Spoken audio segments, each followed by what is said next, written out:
What the fuck?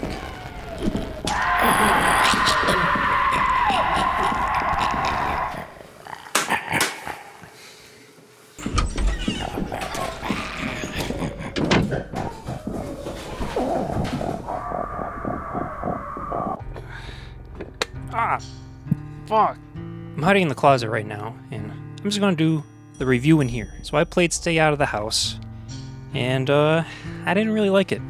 Sorry to say. Puppet combo games are... They're series of games I really enjoy the concept of. And I've played a lot of them, all the way starting from Power Drill Massacre, and played the Christmas one, played Night Shift, which is the prologue. Hey, I'm just trying to be pragmatic. You should try it. I'll show you pragmatic. Whoa, I'm tripping, man.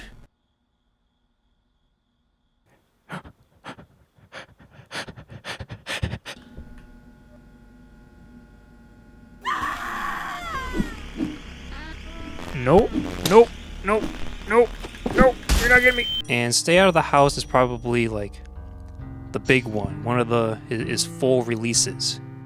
Hold on. I made the mistake of replaying Night Shift and the prologue of the game. Are you lost? Yeah, me too. Oh, let's go. The puppet combo formula is based on classic horror movie elements like slow intros. For good reason. You want to build up tension to what you know is going to happen.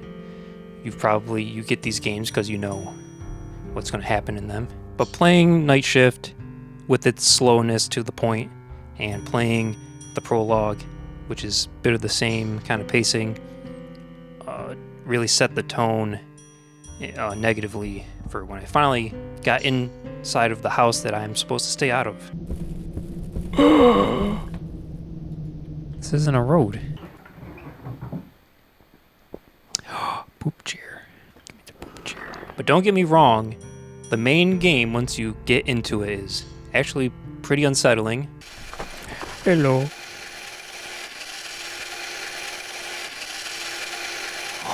Running around the house is pretty neat, and there's a lot of tension when you don't know what's really going on.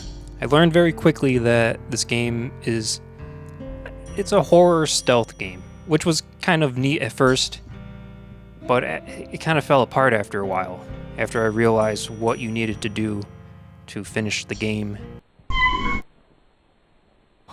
Don't do that.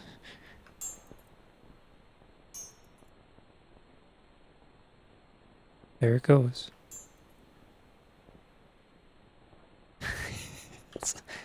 I don't think that's right.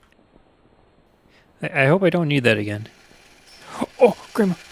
Yeah, I didn't know this game took place in... Oh! Yeah, I didn't know this game took place in space either. So you gotta you gotta get out of the house, right? But you gotta run away from the killer and this wheelchair lady that screams at you.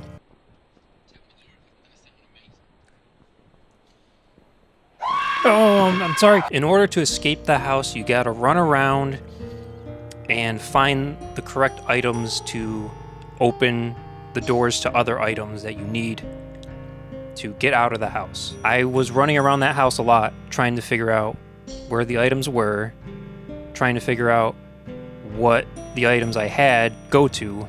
Stay Out of the House has those point-and-click adventure game puzzles kind of solutions. It may not seem like it at first, but at one point you have to get an item behind these cabinets. They're tied up with rope, and you have a lighter, so you would think you can just burn the rope. But that of course would be too easy. So you have to get this rubbing alcohol from another cabinet that's locked. So you gotta like get bobby pins and a hex key thing, and then you get the rubbing alcohol. So you need an item to open up the door to get another item, and you use the rubbing alcohol to rub on the rope, and then you light that on fire to get access to that cabinet. It makes a little sense, and I rather like have to find a key to get that open. Or if you want to do the rope thing, then you need to use something to cut the rope, but you need something to cut the wire in the basement, which is another thing, and I think those are behind that cabinet. It's my least favorite kind of gameplay. Getting the items at first was it was scary and intense once you get the hex key and you start learning how to open locks.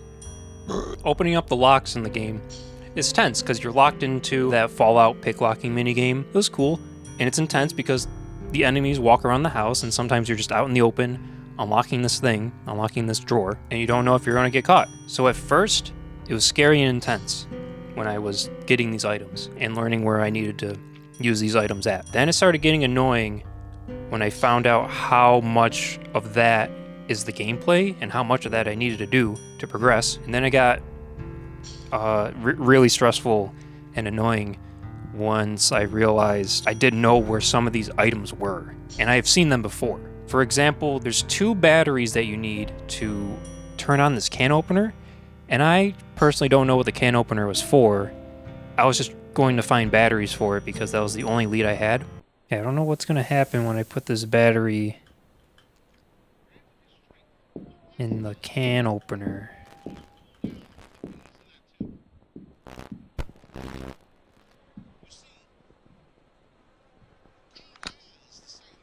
Oh my god, I need freaking more of them. I found both batteries, but your inventory is limited, which adds to kind of like a survival aspect. But it's actually kind of annoying when you can't carry 2 batteries because you have a rock and a VHS tape and a lighter.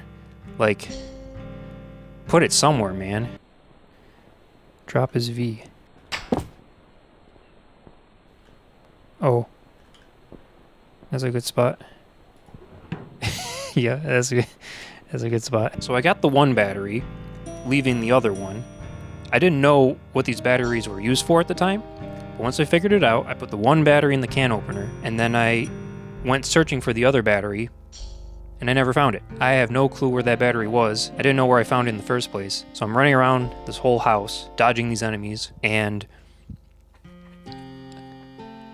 it wasn't fun.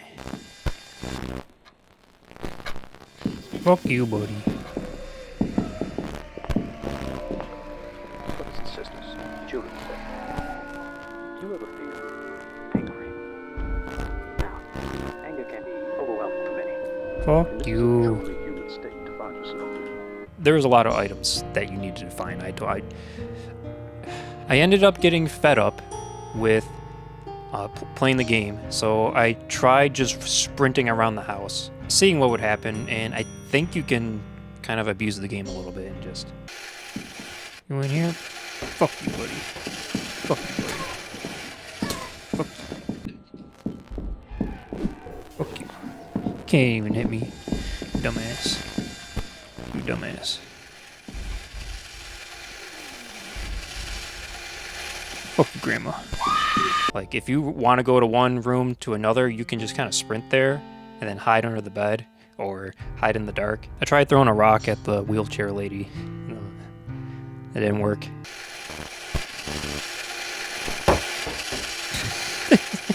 Fuck. I read up on the game to see what else was in there. You can shoot the guy to stun him, make him go away for a while. You can shoot the old lady in the wheelchair, and she just dies. And that ends up pissing off the butcher killer. That's kind of neat. Positives. The house is scary. I'll give the game that. The whole premise is cool.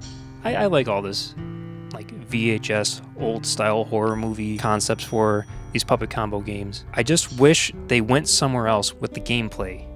It always feels like a slog. They still feel like YouTuber bait, streamer bait, not like super intentionally.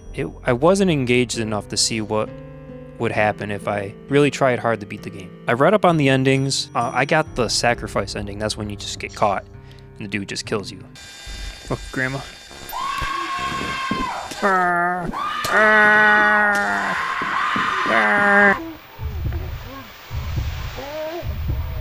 Hello. But if you work through the slog of fighting all the items, and if you really like doing that, then you get rewarded with some cooler endings. I don't know what they are. I read what they are, but I haven't experienced them. I give this game... I don't recommend this game. I give it a thumbs down. 1 thumbs down. Stay Out of the House is a pretty cool game, but not that fun to play. I don't think it was really worth the $12 or $13. I want Puppet Combo to keep making games. I just want to see them go somewhere that is a little bit more fun than stylistic.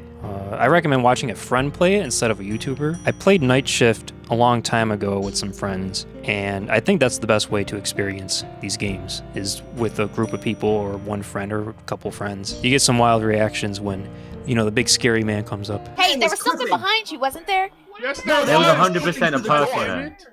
What the That fuck? lumberjack was clipping. Hell no, hell no, hell no. They're screaming Oh. like. Oh, there it is! Oh, there she goes! If you right click, you can zoom in. It doesn't find you if you turn the light off? No. I don't know. If you're right in front of her. She's kicking up like a giraffe. Right around up there. Gritty. Oh, there we go. Mars Rover. Stay Out of the House. It was kind of scary. More at first. Towards the end, not really. But you know what is scary? Freaking Star Explorers. That's right. I'm talking about Star Explorers again. One of my favorite games of all time, and one of the most horrific games of all time. That game always leaves me hungry for more. Tastes like a good game.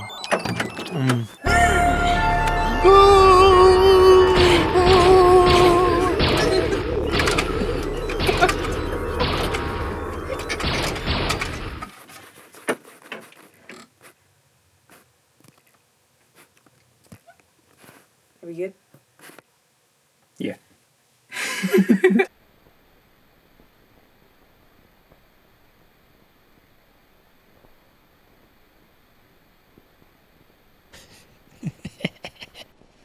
How good is the AI? We're gonna find out.